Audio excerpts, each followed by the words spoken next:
วานนี่น้องดาขูดปูนพี่น้องขูดปูนแล้วปูนพอดีปูนเนาะพงเขาตาพี่น้องตอนนี้ยังมืนตาไปได้ตาตุบเลยขาดนี่เนาะ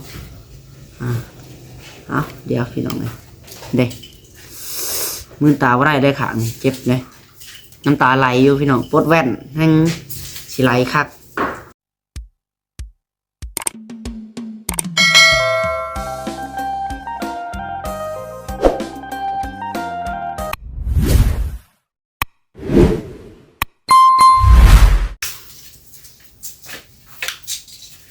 พี่น้องเนาะ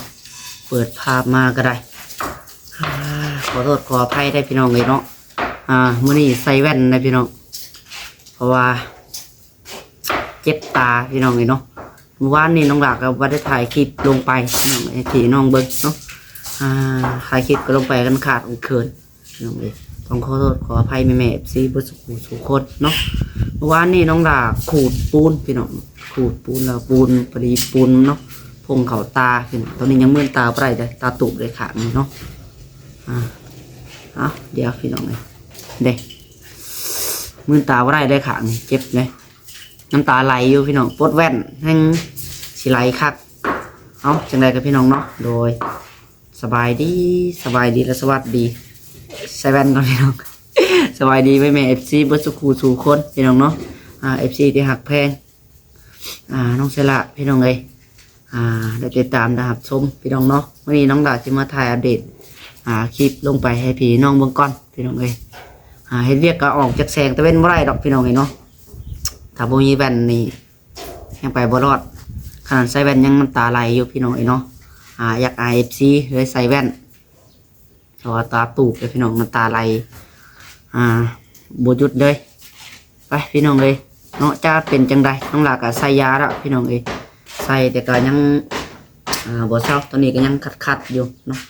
เพราะว่าขี้ปูนพี่น้องปูนมันพงเขาตามันแสบมันจังไดเจ็บอะไรพี่น้องเลยเนาะนั่งอยู่กับน้ำตาไหลพี่น้องเลยเนาะไหลอยู่บ่เศร้าไปพี่น้องเลยเนาะน้องละก็ได้มีแต่แนวเป็นพี่น้องเลยขอโทษขออภัยอะไรเนาะ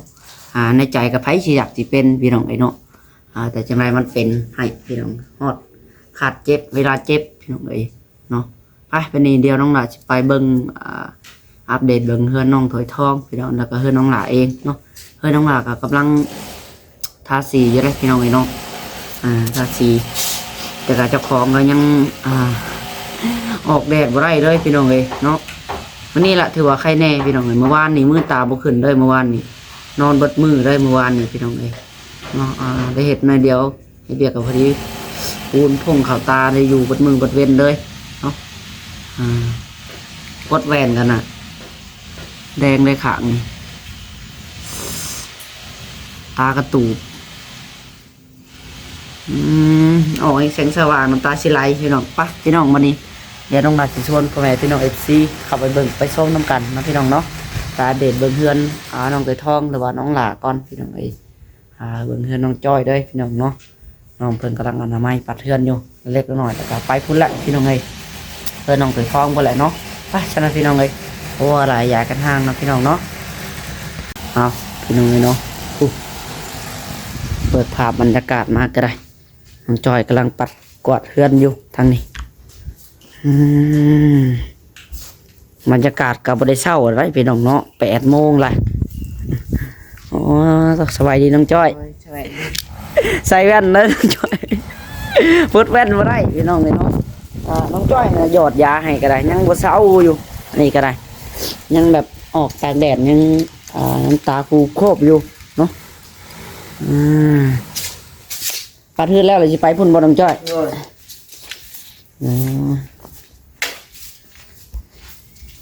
น้ำไม้เอาพี่น้องล้มน้องจ้อยเนาะล้มผัดขี้เหรอขามาพี่น้องใบไม้ใบตอกเฮือนน้องจ้อยก็เรียบร้อยแล้วพี่น้องไงแล้วก่อนมูแล้วเนาะเฮือนเพิ่น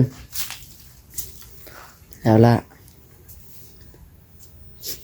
น้องลาก็ได้พอได้ถ่ายคลิปลงไปพี่น้องวานนี่ขอโทษขอไฟหลายๆเนาะFCที่ว่าคล้องแล้วพี่น้องบ่เห็นคลิปน้องหลาลงน้องหลาก็บ่ได้ลุกเลยพี่น้องรับนอนบนมือพื้นตาบ่ได้ ตาไข่เมื่อวานนี่แห้งไข่กว่านี้พี่น้องเลยช้ำๆเขียวๆเลยตา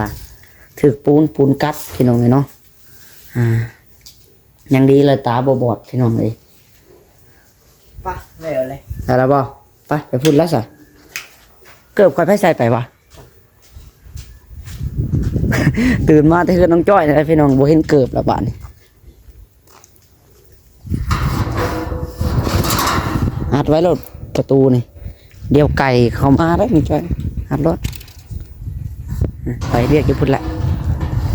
ไปใช้น้องจ้อยเกือบเจ้า ฮะอยู่คุณพ่อก็เรียกว่ามีเกือบก็ข่อยก็ไม่ได้ใช้เกือบ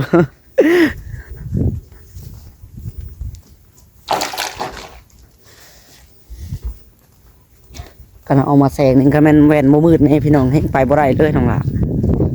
ใส่แวนยังน้ำตาไหลอยู่ตอนนี้ก็ได้อ้อยเนาะ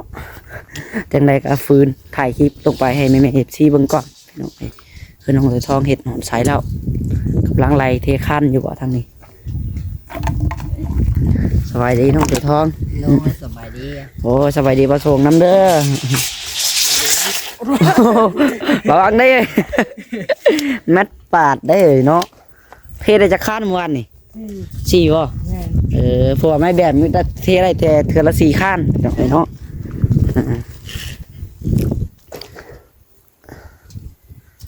ไหนจะเทข้านต่อบ่ตัวนี้ก็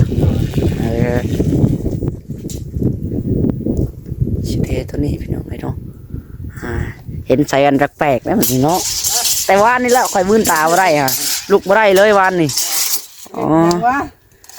ขูดปูนในเฮือนตัวเองแหละเพราะว่าสิทาสีขูดแล้วปูนพ่งเข้าตาบัดเจ็บเลยแต่ปูนนะเพราะมันกัดว่ายังดีแต่ตาบ่บอดหยังวะยังดีแต่มื่นได้อยู่พี่น้องเอ้ยโอ้ยบดแว่นนี่ก็น้ำตาไหลได้ขนาดแว่นมื่นยังพอแห้งเลยลมผัดตาบ่ได้เลยพี่น้องเลยบ่หมันเขาได้หมันเขาได้กลางเลยเอาไปเอาไปสุดหน่อยเนาะพี่น้องเนาะกำลังเพิ่นก็ได้แถมโทรศัพท์กับเพย์อีกเมื่อวานนี่ก็ได้เอาไปแปลงโทรศัพท์อีกพี่น้องเลยน้องหลาก็ได้เนาะนั่นแหละบริเวณทั้งเจ็บตาทั้งโทรศัพท์กับเพย์บริถ่ายคลิปเลยโทรศัพท์กับพังเมื่อวานนี่จนใหญ่ใช่ยังกระติ้วมัดเอาเลยมันรุดลงกันมาชงพอต้องคว้าเอาหมดเลยโทรศัพท์ข่อยใช่ยังกระติ้วมัดเอาเลยไว้ได้วันนี้เอาไปแป้งก้อนวะตาแป้งแล้วโทรศัพท์ก็ยังแต่งน้ำเยอะตาก็ยังตาเอาแห้งโทรศัพท์ก็ยังเห็ดใส่ใจอีกวะเนาะหาแป้งเบิดวันก็เบิดแสนปลายพี่น้องเลยมีพิมพ์กระแตกพี่น้องเลยตกเด้กรอบข้างหลังนี่รุดออกเบิดเลยใส่ยังกระติ้วมัดเอาเลย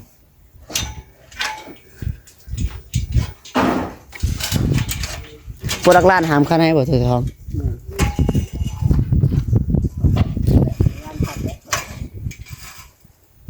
เดี๋ยวว่ามื้อนี้น้องลาเฮ็ดเวียกได้กะเจเวียกคือกันนะพี่น้อง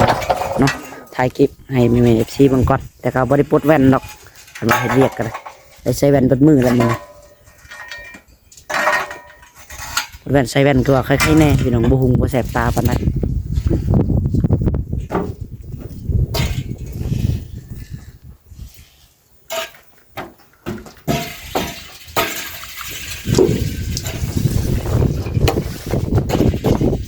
นี่ไหลแทกเบิ้งพี่น้องพี่น้องแทกแป้ง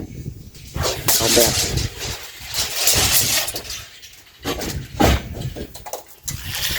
ข้างนอกบอกเป็นยังเราผสมกันมาเลยกายกะทิ้งแป้งมันยาวโพดก็ได้คือกันข้างนอกไม่ได้ข้างในแหละมันได้แทกคักเพื่อนน้องตีทองจะเป็นทรงนี่ได้พี่น้องเนาะน้องหลาก็ว่าคิดพิษอยู่พี่น้องเพื่อนตัวเองแต่ก็ยาวมันดอกมาแล้วแหละงามอยู่ได้นี่เนาะงามกว่าเพื่อนข่อยได้ใส่ไปนี่แม่นห้องมันกับห้องตัวนี้ก็เป็นคือแบบห้องสำคัญในเนาะคือว่าแบบคืออยู่ได้เพื่อนตรงไหนประตูอยู่นอกพี่น้องเนาะจะเป็นห้องเก็บของคือทั้งพ่อวาแล้วแหละก็ขับเรื่องยามห้องนั้นลมพัดเขาวีดเลย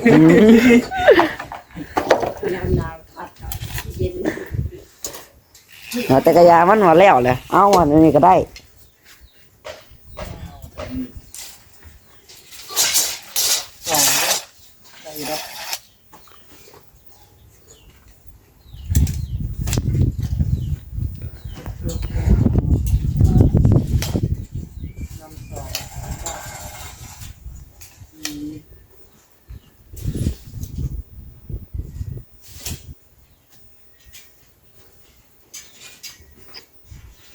ไกลแล้วล่ะพี่น้องให้น้องเตยทองก็ได้ไหลเทคานเบิดได้พี่น้องเนาะแป้นก็แห้งเริ่มรุ่งดิ่งไปมุหนาเลยเนาะ โอ้ยลูกคงเต้นไปเลยเป็นตามันจะเพิ่งเป็นกันนะ เทได้ก็เทไปแต่ทองเอ้ยอย่ามันอดเอาจนไหนแล้ว เทบ่งามก็บ่งามเลยจ้ะ เทบงามก็โบกงามโบกงามก็ทาสีงามพอเอ้ยทาสีบงามก็ทุกทีมพอเอ้ย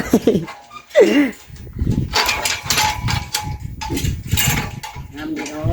มันบ่เด้อ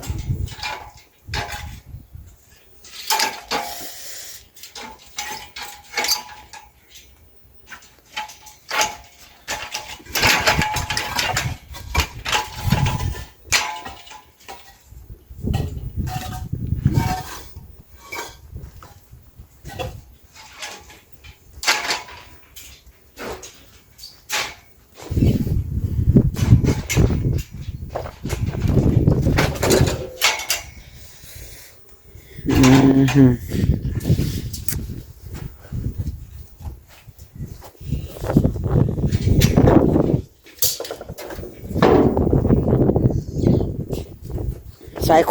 คนทาสีข่อยไปใช้มือนี่ ไม่ ไปหาหน้าไม้บ่ แอน คิดว่าทาสีแล้วยังเนาะไปหาหน้าไม้ คนยังไปหาในกินเที่ยงอยู่ ไปหาหน้าไม้อยู่ห้วยบ่ แมน คนไปกับไผไปกับแม่ แมนกับแม่ครับเอาเงินไม้เนาะ น้องไม้เพิ่นก็ไปพี่หนุ่ยเนาะยังเห็นแทกสองเถื่อเลยตัวนี้นะ ลืม เป็นอะไรลืมนั่นแหละแทกหลายคานโหดเนาะ แม่เราแทกทีเดียวหลายครั้งลืม เอาไปเถื่อละคานไหมเห็นแทกสองเถื่อยังแทกอีกเอาแหละยังมาส่งแล้วก็แทกเลยๆดิ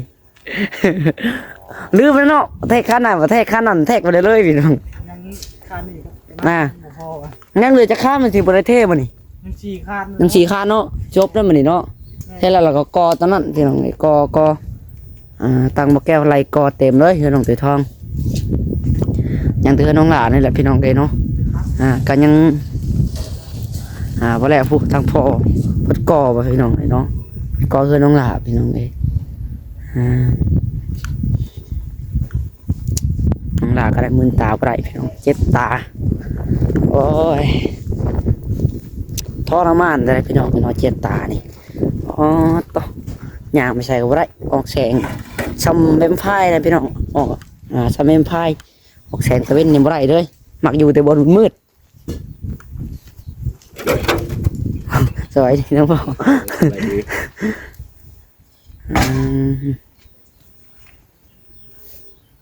กำลังกอพี่น้องได้ตั้งวงกบเอาพอตัวนี้ได้ตั้งปงเยี่ยมแน่นอนวันนี้เนาะปงเยี่ยมพี่น้องเลยเฮือนน้องหลาชื่อมาคักแต่ตัวนี้เนาะมีปงเยี่ยมอยู่ปงเยี่ยมบอกว่านี่แต่กระยาวันแล้วไปเป็นสีภายในนั่นนะพอบัดนี้เนาะตัวนี้เนาะสีห้องพื้นนะตัวนี้เนาะพาตัวนี้ ผู้หญิงสีภายในตาสีภายใน เป็นสีภายในแล้วพี่น้องตัวนี้โมเมนต์ไอ้ภายนอกบัดนี้เพราะว่าได้ออมตัวนี้แล้วเนาะเป็นข้างในแล้วพาตัวนี้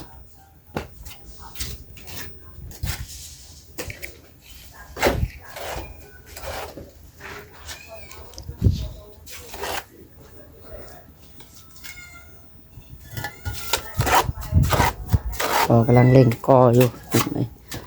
ท่านน้องหลาก็ยังเจ็บอยู่พอยังคัดอยู่ออกแดดยังน้ำตาไหลเลยเมื่อเช้านี้ยังไม่ทันหยอดยาครับ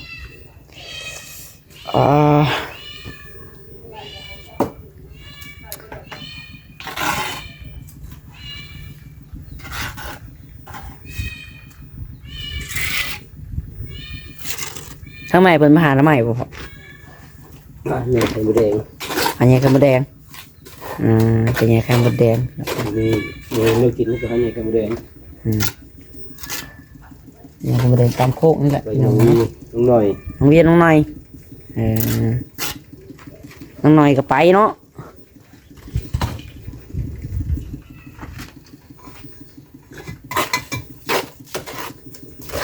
เดี๋ยวน้องเลย เอาหน่อยเลย เลยเดี๋ยวน้องหลานจะชวนมีเมฟซีล็อกเบิงเพื่อนก่อนล็อกบ่พอตัวนี้ โตบ่ได้ล็อกบ่ได้ล็อกเนาะ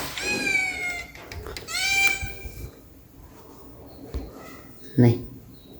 กำลังทาสีรองพื้นได้พี่น้องเลยเนาะเพื่อนน้องหลาก็ได้กำลังลงสีรองพื้นนี่ครั้งนี้ยังอยู่พี่น้องครั้งนี้ยังไม่ทายังไม่ได้ทาเนาะต้องมีเมียนตัวเย็นออกมาพี่น้องเลยแล้วก็ปูน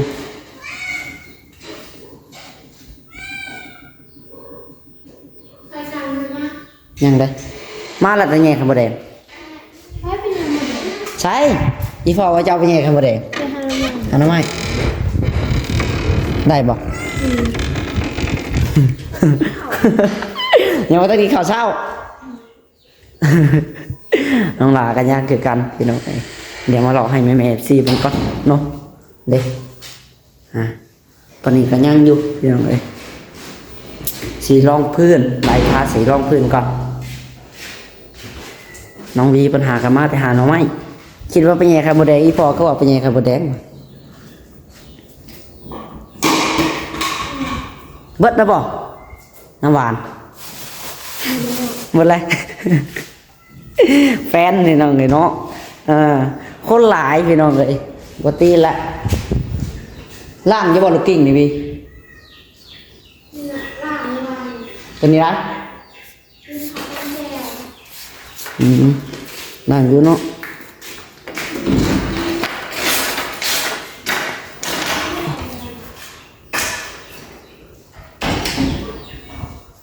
ใช่พี่น้องเดี๋ยวมาเบิ่งน้ำไม้กันก่อนได้หลายบ่มียังกินละเช้าก่อยก็ยังท่านกินข้าวเช้าเลยหากระตื่นนอนเหรอสันเพราะว่าอันมึนตาบ่ได้ตื่นแต่เช้าแหละพี่น้องลุกบ่ได้ทำไมเพิ่นหลายดีเนาะหลายดีนี่ตะปูใช่แม่ได้จ้ะมันทันมามันใหญ่ทำแดง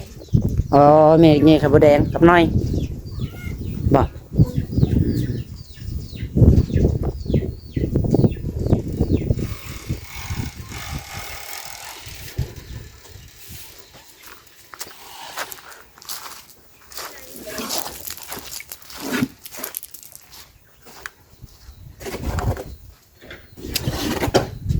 พอแล้วตัวนี้ก็สียุดคือกันข้างหลังก็ได้พี่น้องก็แล้วก็เทคาดเนาะหยุดเทคาดเลยพี่น้องก็แล้วก็ถ้าพอชิตั้งมันกบต่อเลยพอก็แล้วตัวนี้ห้องน้ำตั้งกบห้องน้ำก่อน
มันกำลังไล่เทคานอยู่พี่น้องเลย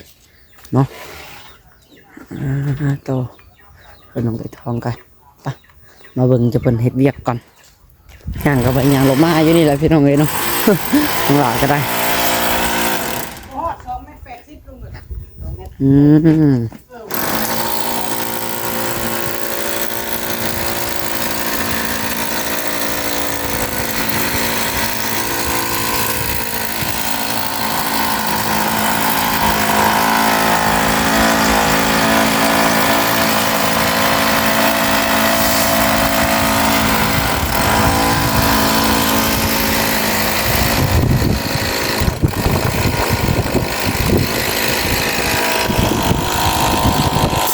เอามาจับให้มา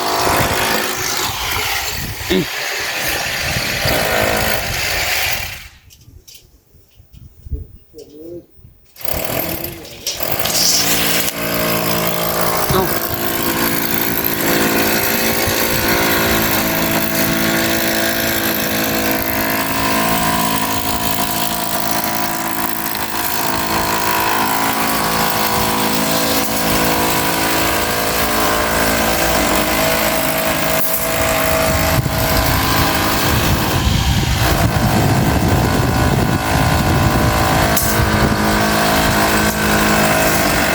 กำลังเจาะอยู่ที่นั่นเลยเนาะ